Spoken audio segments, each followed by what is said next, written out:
Lord, Ikaw na ang mag-alis sa mga taong masama sa aking buhay. Panginoon, una sa lahat, salamat sa laging pag-aalaga mo sa akin.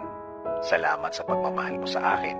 Salamat sa laging sagot sa aking mga pangangailangan at kapayapaan sa buhay ko. Panginoon, alam ko pong hindi naman perpekto ang mundong ito. Hindi lahat ay kaya kong i-please. Hindi lahat ay oo sa aking mga sinasabi. At Panginoon, alam ko din na hindi ako perpektong tao. Minsan may mga nasasaktan ako along the way sa mga words ko, sa mga ginagawa ko, or every time I voice out my opinion. Alam ko somehow, Lord, may mga nasasaktan ako nang hindi ko sinasadya.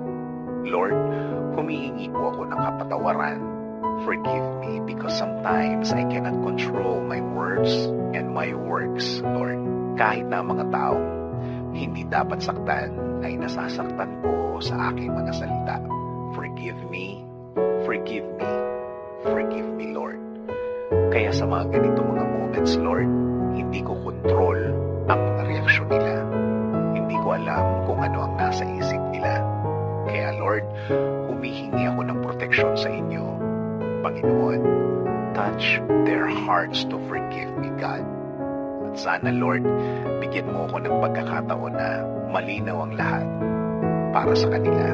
Dahil alam ko na ang tunay na anak mo ay mapagkumbaba.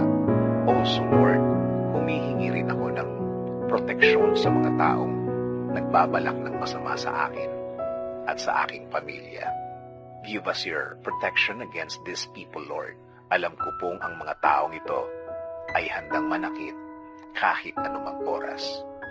Huwag niyo po silang hayaang magtagumpay na makapanakit sa amin, Panginoon. Sa umpisa pa lang ang plano nila, iparealize niyo po sa kanila, Lord, na hindi maganda sa iba ang manakit. Also, Lord, make them realize na hindi rin ito makagaganda para sa kanilang mga buhay, na walang mabuting idudulot ang manakit ng kapwa.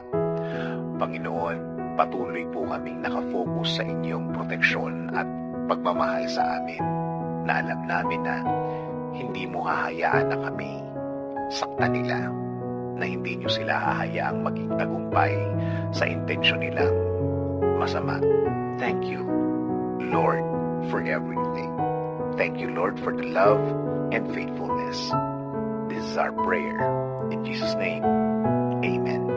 Sabi nga sa Isaiah 54:17, no weapon forged against you will prevail, and you will refute every tongue that accuses you. This is the heritage of the servants of the Lord, and this is their vindication from me, declares the Lord.